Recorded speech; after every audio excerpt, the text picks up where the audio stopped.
মিসলিনিয়াসের প্রিলিমসের আগে আমি চেষ্টা করব যে যতটা সম্ভব তোমাদের জিকে পোর্শন যা যা আছে তার মধ্যে থেকে মেইন যে পোর্শনগুলো সেই পোর্শনগুলোকে কভার করা।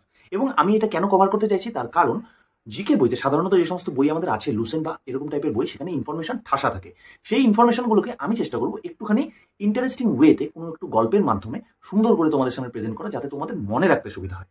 তো আমি এই জিনিসটা এমনভাবে শুরু করব যে প্রথমে আমি তোমাদেরকে বলে দেবো যে কি কি আছে, সেটা আমি তোমাদেরকে বলে দিয়ে লাস্টে আমি কোয়েশ্চেন্স দেবো। সেই কোয়েশ্চেনের অ্যান্সার হয়তো তুমি কিছু আমি যা বলবো তার মধ্যে পেতে পারো, কয়েকটা কোয়েশ্চেনের অ্যান্সার হয়তো পাবে না, সেটা তোমাকে খুঁজতে হবে। এবারে লাস্টে গিয়ে তুমি আমাকে জানাবে যে যে কোয়েশ্চেন্স আছে সেই কোয়েশ্চেনগুলো তুমি কতগুলো আনসার করতে পারলে। হয়তো এক পার্টে যদি শেষ না হয় তাহলে আমি দুটো পার্ট বানাবো।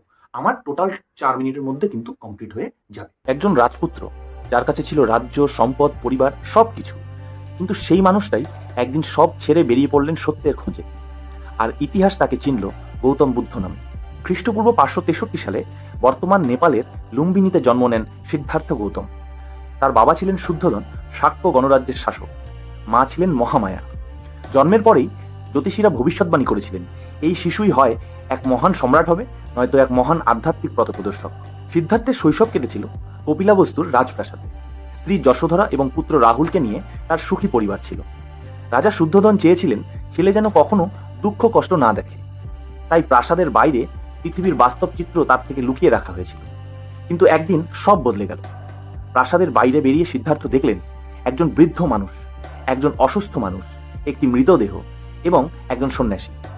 এই 4টি দৃশ্য তাকে বুঝিয়ে দিল জীবনে দুঃখ আছে, মৃত্যু আছে, আর সেই দুঃখ থেকে মুক্তির পথও হয়তো কোথাও আছে। 29 বছর বয়সে সিদ্ধার্থ এক কঠিন সিদ্ধান্ত নিলেন। রাজ্য, পরিবার, আরাম সব কিছু ত্যাগ করলেন। ইতিহাসে এই ঘটনায় পরিচিত মহাভিনিষ্ক্রমণ বা গ্রেট রিনাউন্সিয়েশন নাম। তার ঘোড়া ছিল কান্থাক আর বিশ্বস্ত সারথি ছিলেন ছন্ন। সত্যের সন্ধানে তিনি বহু বছর ঘুরে বেড়ালেন। প্রথমে আলার কালাম এবং পরে উদ্রক রামাপুত্রের কাছে শিক্ষা নেন। এরপর বোধগয়ার নিরঞ্জনা নদীর তীরে বোধিবৃক্ষের নিচে গভীর ধ্যানে বসেন। 49 দিন ধ্যানের পর 35 বছর বয়সে তিনি জ্ঞান লাভ করেন। সেই মুহূর্ত থেকেই সিদ্ধার্থ গৌতম হয়ে উঠলেন বুদ্ধ, অর্থাৎ জ্ঞান প্রাপ্ত।